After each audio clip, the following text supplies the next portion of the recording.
آج آپ کے سامنے 3 احادیث رسول صلی اللہ علیہ وآلہ وسلم مختصر تشریح کے ساتھ رکھنا چاہوں گا، اور مجھے امید ہے کہ ان احادیث میں جو روشنی، نور، برکت اور اجالے ہیں وہ ہماری زندگی میں بہت ساری تبدیلیوں کا سبب اور بہت ساری پریشانیوں کو مٹانے کا ذریعہ اور سرور باطن کا ایک بہت بڑا سبب و ذریعہ ہوگا۔ حضرت عبید اللہ بن محسن الانصاری رضی اللہ تعالی عنہ فرماتے ہیں کہ اللہ کے محبوب علیہ السلام نے ارشاد فرمایا، من اصبح منکم آمنا فی سربہ، جس نے صبح اس حال میں کی کہ وہ بالکل امن میں تھا، اس کے ماحول میں، اس کے قبیلے میں، اس کے گھر کے اندر چین اور قرار تھا، کوئی ناگہانی آفت نہیں تھی، کوئی ایسی چیز نہیں تھی کہ جو اٹھتے ہی اس کو بے چینی، پریشانی اور دکھ اور تکلیف دیتی، بد امنی نہیں تھی، وہ آرام کے ساتھ اٹھا، سکون اور طمانینت کے ساتھ اس نے صبح کا آغاز کیا، معافن فی جسدہ، اور اس کے جسم کو کوئی بیماری نہیں تھی، اللہ نے اس کو عافیت سے رکھا، وہ صحت کے ساتھ اور امن کے ساتھ بیدار ہوتا ہے۔ اندہ قوت یومہ، اور اس دن کی ضرورت کا کھانا اس کے گھر میں موجود تھا۔ یہ تیسری چیز اللہ کے محبوب علیہ السلام نے ارشاد فرمائی، فَكَأَنَّمَا حِیزَتْ لَهُ الدُّنْیَا بِحَذَافِیرِہَا، تو فرمایا کہ دنیا تمام تر پہلوؤں کے ساتھ، اپنی تمام تر خوبیوں کے ساتھ اس کے ہاں جمع ہے، یعنی اس کو پھر کوئی کمی نہیں ہے اگر اس کو یہ 3 چیزیں میسر آ گئیں۔ سب سے پہلی چیز کہ صبح اٹھا تو اس کے گھر میں امن تھا۔ انسان کی بنیادی ضرورتوں میں سے ایک ضرورت امن ہے۔ بد امنی، بے چینی اور معاشرے کے اندر پھیلا ہوا انتشار یہ بہت اذیت ناک ہوتا ہے، اور اگر انسان کو اپنی جان کا بھی خطرہ ہو تو اب مجھے آپ بتائیے کہ باقی چیزیں تمام کی تمام میسر بھی ہوں تو ان سے تلذذ تو حاصل ہی نہیں کیا جا سکتا۔ تو انسان کی بنیادی ضرورت امن ہے، اور پھر اگر صحت نہیں ہے تو ڈھیر ہوں دولت کے تو وہ کس کام کے۔ اور تیسری بات کہ انسان کے پاس صحت بھی ہے اور امن و امان میں بھی ہے، لیکن کھانے کو ایک دن کی روزی بھی نہیں ہے، تو ظاہر پیٹ تو تقاضا کرتا ہے۔ بھوک جب ستاتی ہے تو انسان اس کے لیے بے چین ہو جاتا ہے۔ اب کوئی شخص صبح جب بیدار ہوا تو تینوں چیزیں اسے میسر تھیں۔ ایک تو امن و امان کی صورتحال تھی، دوسری چیز ارشاد فرمائی کہ وہ اپنے جسم میں کوئی بیماری نہیں پاتا تھا، خیریت کے ساتھ اٹھا، عافیت کے ساتھ بیدار ہوا، اور تیسری بات ارشاد فرمائی کہ اس کے پاس ایک دن کا کھانا موجود تھا۔ تو فرمایا کہ اس کو دنیا کی کوئی کمی نہیں ہے، وہ شکوہ نہ کرے کہ میرے پاس کچھ ہے نہیں۔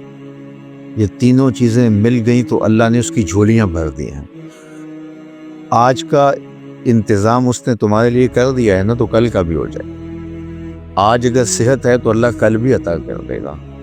آج اللہ جل شانہ نے امن اس کے لیے میسر فرمایا ہے تو کل کا دن بھی اس سے توقع رکھنی چاہیے کہ ایسے ہی گزرے۔ تو یہ 3 چیزیں اگر میسر ہیں اور پھر بھی انسان شکوے کی زبان کھولے تو اس کو ناشکرہ کہا جائے گا، اور اگر کوئی ان چیزوں کے میسر آنے پر اللہ کا شکر گزار ہو اور اس کا سر اللہ کے حضور شکرانے میں جھک جائے تو اللہ اس کو اور زیادہ رحمتوں سے نوازنے والا ہے۔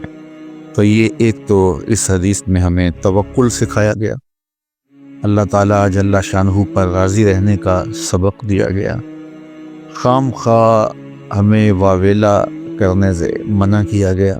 آپ اپنی سہولت، اپنی طاقت کے مطابق رزق کمانے کے اندر مشغول رہ سکتے ہیں، لیکن اپنے آپ کو اتنا تھکا لینا اس کے لیے کہ زندگی ہی تلخ ہو جائے، یہ کوئی دانش مندی نہیں ہے۔ آج کی تاریخ میں جو ہمارے ساتھ جڑی ہوئی ضرورتیں ہیں، ان میں سے بہت ساری ضرورتیں ایسی ہیں کہ جو خود ساختہ ہیں۔ وہ ہماری ذاتی طور پہ خود ساختہ جڑی ہوئی چیزیں ہیں، یا معاشرت نے خود ساختہ چیزوں کا اتنا بوجھ ہمارے اوپر لاد دیا ہے کہ وہ ہمیں کرنا پڑ رہا ہے۔ اگر معاشرہ اللہ کے رسول صلی اللہ علیہ وآلہ وسلم کے بتائے ہوئے طریق کے مطابق سادگی اختیار کرتا ہے اور میانہ روی کے ساتھ وہ زندگی بسر کرتا ہے، ان حالات کے اندر بھی زندگی تلخ نہیں ہے۔ لیکن چونکہ ہم دیکھتے ہیں دوسروں کو اور ان کی دولت، ان کا مال، ان کو میسر نعمتوں کے ساتھ اپنا موازنہ کرتے ہیں، اور پھر اپنے آپ کو خام خواہ تھکانے لگ جاتے ہیں اور ایک اذیت میں مبتلا ہو جاتے ہیں۔ تو فرمایا کہ جس کو اس حال میں صبح ملی کہ وہ امن و امان میں تھا، اس کے جسم کو کوئی بیماری نہیں تھی، اور اس کے پاس اس دن کا کھانا موجود تھا، وہ اللہ تعالیٰ نے گویا اس کو دنیا کی ساری نعمتیں عطا کر دی ہیں، یہ نصیب ہو گیا تو وہ اللہ کا شکر بجائے گا۔ حضرت عبداللہ بن عمر بن عاص رضی اللہ تعالیٰ عنہ سے مروی ایک روایت جو امام مسلم نے اپنی سند کے ساتھ روایت فرمائی ہے کہ ان رسول اللہ صلی اللہ علیہ وآلہ وسلم قال، اللہ کے محبوب علیہ الصلوۃ والسلام نے ارشاد فرمایا، قد افلح من اسلم، فلاح اس نے پائی جس کو اسلام کا نور نصیب ہو گیا۔ سب سے بڑی دولت جو ہمیں اس دنیا کے اوپر عطا کی گئی ہے وہ ایمان کی دولت، اور سب سے بڑی دولت جو ہمیں آخرت میں عطا کی جائے گی وہ دیدار الہی ہے۔ جو اس دنیا میں اسلام سے، ایمان سے محروم رہا تو وہ حقیقی محروم ہے۔ ہوا میں اڑے، چرخ پہ جھولے، دنیا کی ساری مال و دولت کا مالک بن جائے اور عالی منصبوں کے اوپر فائز المرام رہے، دنیا اس کو سیلوٹ کرے، عزت وقار کی مسند پر بیٹھا ہو، دنیاوی اعتبار سے وہ ہواؤں میں اڑتا پھرے، لیکن اگر اس کا سینہ ایمان کے نور سے خالی ہے، کوڑی مول نہیں اس کا، تو سب سے بڑی دولت اس دنیا کے اوپر جو حضرت انسان کو دی گئی ہے وہ اسلام ہے، ایمان کی دولت ہے۔ تو اللہ کے محبوب نے فرمایا، قد افلح من اسلم، فلاح اس نے پائی جس کو اسلام مل گیا۔ اللہ اکبر۔ یہاں لفظ جو استعمال کیا گیا ہے وہ افلح ہے، یعنی وہ کامیاب ہوا۔ فلاح کا لفظ جو ہے یہ بہت جامع لفظ ہے، اور ہم سب لوگ اس لفظ سے اچھی طرح آگاہ ہیں، شناسا ہیں۔ ہر روز ہمیں ہر نماز کے لیے پکاری گئی اذان میں 2 مرتبہ دعوت فلاح دی جاتی ہے، حی علی الصلاۃ، حی علی الفلاح۔ تو ہمیں کامیابی کی طرف بلایا جاتا ہے، اور فلاح دنیا اور آخرت دونوں جہانوں کی کامیابی کے لیے بولا جاتا ہے۔ تو دنیا میں بھی وہ سرخرو اور کامیاب ہو گیا، اور آخرت میں بھی سرخرو اور کامیاب ہو گیا۔ کون؟ جس کو اسلام کا نور دیا گیا۔ اور اس کے مقابلے میں کافر نقصان میں ہے، اس نے فلاح نہیں پائی، چاہے اس نے دولت کے جتنے مرضی ڈھیر جمع کر لیے، تو وہ خسران میں ہے، فلاح میں نہیں ہے۔ وَكَانَ رِزْقُهُ كَفَافًا، ایک تو اس کو اسلام ملا، اور دوسرا اس کے پاس گزارے کا رزق میسر تھا، اس کی ضرورت اس سے پوری ہو رہی تھی، وہ فاقوں سے مر نہیں رہا تھا، اس کی ضرورتیں پوری ہو رہی تھی، اس کا بدن برہنہ نہیں تھا، بدن ڈھانپنے کے لیے کپڑے میسر تھے، پرانے سے ہی، بہت مہنگے نہیں، واجبی سے ہی صحیح، اس کو جو ضروریات زندگی ہے وہ میسر ہیں، اور گزارے کا رزق اللہ تعالیٰ نے اس کو عطا کر دیا ہے۔ یہ 2 چیزیں ہیں، اسلام کی دولت اور گزارے کا رزق۔ اب تیسری بات کیا فرمائی؟ وَقَنَّعَهُ اللَّهُ بِمَا آتَاهُ، اللہ جل شانہ نے اس کو یہ جو عطا کیا ہے اس پر وہ مطمئن ہے، اور اس پر وہ قناعت کرتا ہے، اس پر وہ راضی ہے کہ مالک تو نے مجھے جس حال میں رکھا ہے میں واہ خوش ہوں اس پر۔ اللہ، تو ایسا شخص کامیاب ہو گیا، یعنی ایمان کا نور نصیب ہے، اسلام کی دولت میسر ہے، اور ضرورت کی روزی اس کو نصیب ہو جاتی ہے، اور اس پر وہ راضی بھی ہے، اس پر وہ قانع بھی ہے، خوش ہے کہ مالک میں تیری تقسیم پہ راضی۔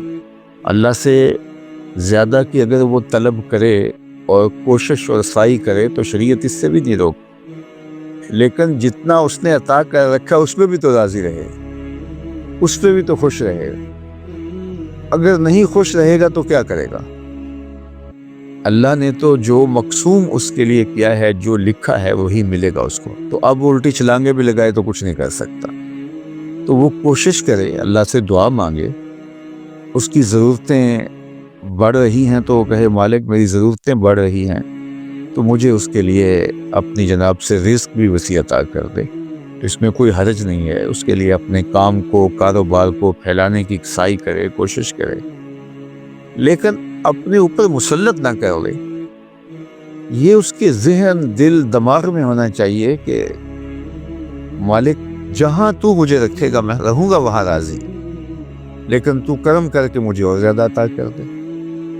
تو پھر وہ جس حالت میں ہے اس حالت میں بھی خوشی کے ساتھ زندگی بسر کر رہا ہوگا، اور اللہ اس کی حالت اگر بہتر فرما دے تو اس میں بھی اس کو خوشی اور شکر کی کیفیت نصیب۔ اور اگر وہ قناعت کا نور نہیں پائے گا تو وہ جس حالت میں ہے اس حالت کے اندر بھی وہ دکھی، پریشان، ہر وقت ٹینشن میں ہوگا۔ اور اگر اس کو زیادہ بھی عطا کر دیا گیا تو یہ جو بیماری اس کو لگ گئی، ناشکری کی، ہر وقت عدم اطمینان کی، وہ آگے چلا گیا، میں بہت پیچھے رہ گیا ہوں، تو آگے تو بہت سارے لوگ ہیں، تو وہ کبھی بھی اس مرض سے چھٹکارا نہیں پا سکے گا۔ وہ کروڑ پتی بھی ہو جائے گا، ارب پتی بھی ہو جائے گا، لیکن اس کے نفس کی کمینگی ختم نہیں ہوگی۔ تو نفس کی کمینگی یہ انسان کو توڑ کے رکھ دیتی ہے۔ حضرت فضالہ بن عبید الانصاری رضی اللہ تعالیٰ عنہ فرماتے ہیں کہ انہ سمع رسول اللہ صلی اللہ علیہ وآلہ وسلم یقول، میں نے حضور علیہ السلام کو فرماتے ہوئے سنا تھا، طوبی لمن ہدی الی الاسلام، جس کو ہدایت اسلام نصیب ہوئی اس کو مبارک۔ ایک تو طوبہ سے حضور نے مبارک دی، اور شارحین نے لکھا ہے کہ طوبہ جنت کا درخت بھی ہے، تو حضور نے فرمایا اس کو جنت کا وہ درخت نصیب ہوگا۔ اور جنت کا درخت کوئی ان درختوں کی طرح تھوڑا ہے کہ ایک جگہ پہ ہو اور تھوڑا سا سایہ ہو۔ جنت کے درختوں کے اتنے لمبے اور گھنے سائے ہیں کہ سواری کے اوپر بیٹھ کے کوئی چلے 500 سال تک چلتا رہے تو سایہ ختم نہ ہو۔ تو جس کو جنت میں ایک درخت بھی مل گیا تو اس کو جاگیریں مل گئیں، اللہ اکبر۔ اور جس کو پھر باغات ملیں گے تو اس کی پھر کیا نعمتیں ہیں۔ تو حضور نے فرمایا طوبہ، یعنی ایک تو اس کو جنت کا درخت طوبہ نصیب ہو، یا پھر اس کو مبارک ہو لمن ہدی الی الاسلام، جس کو ہدایت اسلام دی گئی۔ وکانا عیشہ کفافن، اور اس کی زندگی کفایت کی تھی، جو ضرورت تھی اس کی وہ ہی پوری ہو رہی تھی، بس گزارا ہو رہا تھا، محتاج نہیں ہوا تھا، کسی کے آگے ہاتھ پھیلانے کی نوبت نہیں آئی تھی، لیکن بہت زیادہ بھی نہیں تھا، بس گزر اوقات ہو رہی تھی۔ وَقَنَّعَ، اور اس پہ وہ مطمئن بھی تھا۔ یہ مطمئن ہونا اوقع ہے، چونکہ جس حالت میں وہ رکھے اس حالت میں تو رہنا پڑے گا ہی، وہ کیا کرے گا، لیکن اس حالت میں رہ کے اس پر مطمئن ہونا، اصل یہ وہ چیز ہے کہ بندہ کہے کہ مالک میں تیرے اوپر راضی ہوں۔ اور اگر کوئی بندہ اللہ کی اس تقسیم پہ، اس کے دیے گئے پہ راضی ہو جاتا ہے، تو اللہ کے محبوب کا ایک اور فرمان ہے جو سیدنا علی المرتضیٰ رضی اللہ تعالیٰ عنہ سے مروی ہے، کہ جو اللہ کے دیے گئے تھوڑے رزق پہ راضی ہو گیا، اللہ کے محبوب فرماتے ہیں اللہ اس کے تھوڑے عملوں پہ راضی ہو جائے گا، کہ بندے تجھے ضرورت بھی تھی اور پھر بھی تو میرے دیے پہ راضی ہو گیا، تھوڑے پہ راضی ہو گیا۔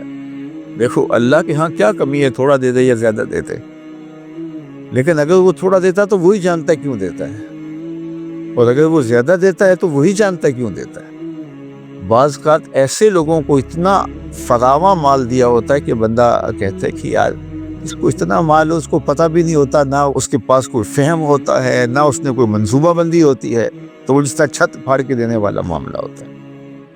اور بڑے بڑے ملازمین اس کے آگے پیچھے ہو رہے ہوتے ہیں، وہ کسی کام کا آدمی نہیں ہوتا۔ میاں صاحب نے کہا تھا بے وقوفاں دے نوکر ویکے دانش مند سے آنے، تو بڑی دولت دے دیتا ہے اور بعض بہت پڑھے لکھے سمجھدار معاملہ فہم لیکن بیچارے مشکل اپنا گھر چلا رہے ہوتے ہیں۔ اب یہ اس کی تقسیم ہے۔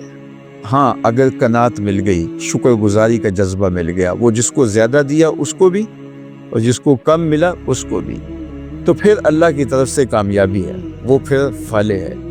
چونکہ اگر وہ یہ جذبہ دے دے تو پھر گزارے کے رزق پر بھی قناعت، اللہ پہ راضی رہنے کا جذبہ اور توفیق بہت بڑی سعادت ہے۔ اور اگر یہ نور نصیب نہ ہو قناعت کا اور اللہ پہ راضی رہنے کا، تو پھر کروڑوں اربوں کے باوجود بھی انسان ناشکرہ ہی رہتا ہے۔ وہ کہتا ہے نہیں بس چل ہی نہیں رہا جی، آج کل ہیں ہی بہت مشکلات۔ میں ایک دفعہ ایک سفر پہ تھا تو ایک شخص مجھے ملا، کوئی تقریب تھی، اس کے بعد مصافحہ کرتے ہوئے جس طرح ایک روٹین کے ساتھ کیا حال ہے کیسے ہیں، اس کے کپڑے کچھ پھٹے ہوئے تھے، لوگ مل رہے تھے تو میں ہر ایک سے پوچھ رہا تھا کیسے ہیں جناب، کیسی طبیعت ہے۔ تو میں نے جب اس سے پوچھا تو اس نے کہا اللہ کا بڑا کرم۔ جب ہاتھ اٹھایا تو یہاں سے اس کی قمیض پھٹی تھی، لٹک رہی تھی، تو اس کے اس انداز سے میں رک گیا اور میں اس کو کہا کہ آپ مجھے دوبارہ ملیے گا، جب لوگوں سے ملاقات ہوگی تو پھر میں نے کہا اور سنائیں کیسے ہیں، تو کیا کہہ رہے ہیں؟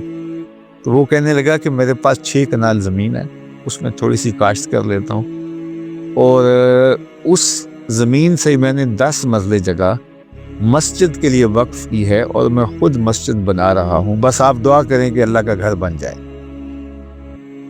وہ تھوڑا تھوڑا کماتا ہوں، کوئی بچوں کو دیتا ہوں، اور اگر کوئی بچتا ہے اور کوئی اور بھی اگر تعاون کر دے تو اس کی مہربانی، ورنہ میرا عزم ہے کہ اس کو بنانا ہے۔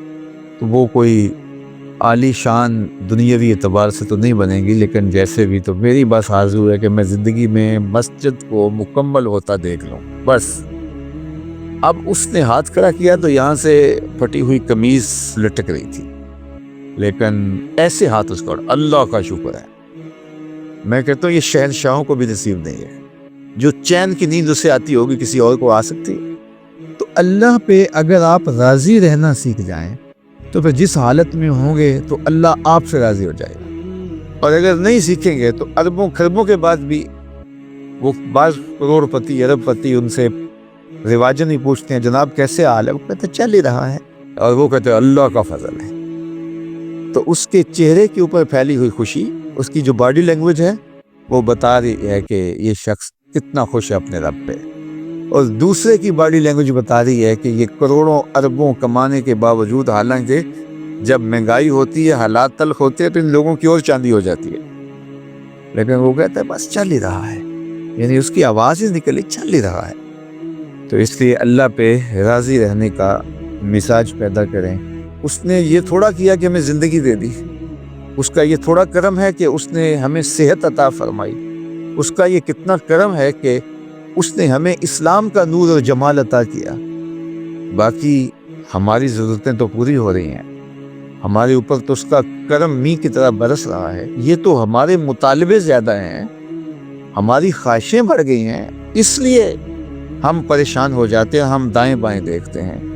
دیکھیے جو جانور ہیں ان کو جتنا دانہ چاہیے ہوتا ہے، جتنا چارہ چاہیے ہوتا ہے، یا گوشت خور جانور ان کو جتنا چاہیے ہوتا ہے، روز اتنا لیتے ہیں اور مطمئن، اور اپنی کچھار میں، اپنے گھونسلے میں، اپنے گھر میں چلے جاتے ہیں، بات ختم۔ انسان کے لیے مسئلہ یہ ہے کہ یہ جمع کرنے کے چکر کے اندر پریشان ہو گیا ہے۔ دنیا کے اوپر صرف 2 مخلوقیں ایسی ہیں جو رزق جمع کرتی ہیں، ایک انسان، دوسری چیونٹی۔ اس کے علاوہ جتنی بھی مخلوقیں ہیں، چاہے وہ پانی کی ہیں، وہ مخلوقیں خشکی کی ہیں، ہواؤں میں اڑنے والی ہیں، کوئی اپنا رزق جمع نہیں کرتا۔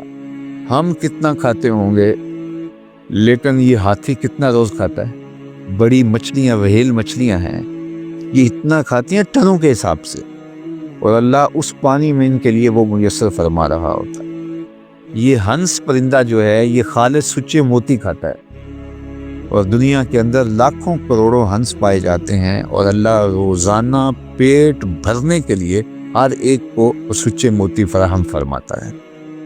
تو ہم تو خام خواہ پریشان ہو گئے۔ ہاں ہمیں سعی کرنے کا کہا گیا ہے، محنت کرنے. وہ پرندہ بھی اڑ کے جاتا ہے, شیر بھی اپنی کچھار سے نکل کے شکار کرتا ہے, سائی وہ بھی کرتا ہے. تو اللہ جل شانہ ہمیں قناعت کا نور عطا فرمائے, اور اس نے ہمیں جس حالت میں رکھا ہے اس میں کامل مکمل اطمینان عطا کرے, ہماری ضرورتوں کو اپنے فضل سے پورا فرمائے. اور اس معاشرے کے اندر جس طرح معاشرتی نظم بن گیا ہے تو ہماری کچھ مجبوریاں ہیں. کسی نے بیٹیوں کی شادیاں کرنی ہیں تو ظاہر ہے کہ وہ چاہے بھی کہ میں بالکل سادگی سے کروں, لیکن ادھر سے مطالبے اور بہت کچھ ہیں, ہم اچھی طرح اس کو سمجھتے ہیں. تو اللہ اپنے کرم سے ہمارے لیے آسانیاں پیدا کرتے. لیکن جو بات کہنے کی ہے وہ یہ ہے کہ اگر یہ ساری ضرورتیں ہمارے ساتھ جڑی ہوئی ہیں اس معاشرت میں رہنے کی وجہ سے, تو وہ پورا کرنے کی کوشش ضرور کریں, لیکن اس دل کو قناعت سے خالی نہ ہونے دیں. اللہ سے جو اطمینان ہے اس کو کبھی ضائع نہ ہونے دیں. باقی یہ اگر ضرورتیں بڑھ گئی ہیں تو یہ معاشرے نے بڑھائی ہیں, ہماری ضرورتیں وہ پوری کر رہا ہے. اور ہم جو کہتے ہیں ہم پیچھے رہ گئے, تو ہم کچھ لوگوں کو آگے دیکھ کے کہہ رہے ہیں کہ ہم پیچھے رہ گئے, ورنہ ہماری ضرورتیں وہ پوری کر رہا ہے. اور اس پر اللہ کے محبوب علیہ الصلوۃ والسلام نے ایک بڑی خوبصورت ایک بات ارشاد فرمائی, انظروا الی من هو اسفل منکم, فرمایا اپنے نیچے دیکھو. نیچے دیکھنا شروع کر دو گے تم سکون میں آ جاؤ گے, اور جب آپ اوپر دیکھو گے تو آپ جہاں بھی چلے جاؤ گے تو کوئی اور اوپر ہوگا, تو اس کو دیکھو گے تو آپ کہو گے کہ میں پیچھے رہ گیا ہوں. حتیٰ کہ وہ جو دنیا کے ٹاپ 10 لوگ ہوتے ہیں, دنیا کے 10 امیر ترین لوگ, تو وہ بھی جو آگے والا ہوتا ہے اس کو دیکھ رہے ہوتے ہیں کہ میں ان میں بھی جو ہے وہ ٹاپ پہ آ جاؤں. اور جو آخری والا ہوتا ہے جو سب سے دنیا کا امیر ترین کہلاتا ہے, تو وہ بھی کوشش میں لگا ہوتا ہے کہ اگلے سال جب یہ فہرست بنے تو میں کہیں پچھلے نمبر پہ نہ آ جاؤں. تو یہ دور اس لیے لگی ہوئی ہے, اور پیسے اتنے ہیں کہ شمار بھی نہیں ہے, دولت اتنی ہے کہ پتہ بھی نہیں ہے کہاں کہاں پڑی ہوئی ہے. تو اطمینان دولت میں نہیں ہے, اللہ پر راضی ہو جانے میں اللہ تعالیٰ جل شانہ دارین کی سعادتیں عطا کرتا ہے. بارگاہ ہزدی میں دعا ہے کہ اس ماہ منور کی برکتیں اللہ ہماری زندگیوں میں اتار دے.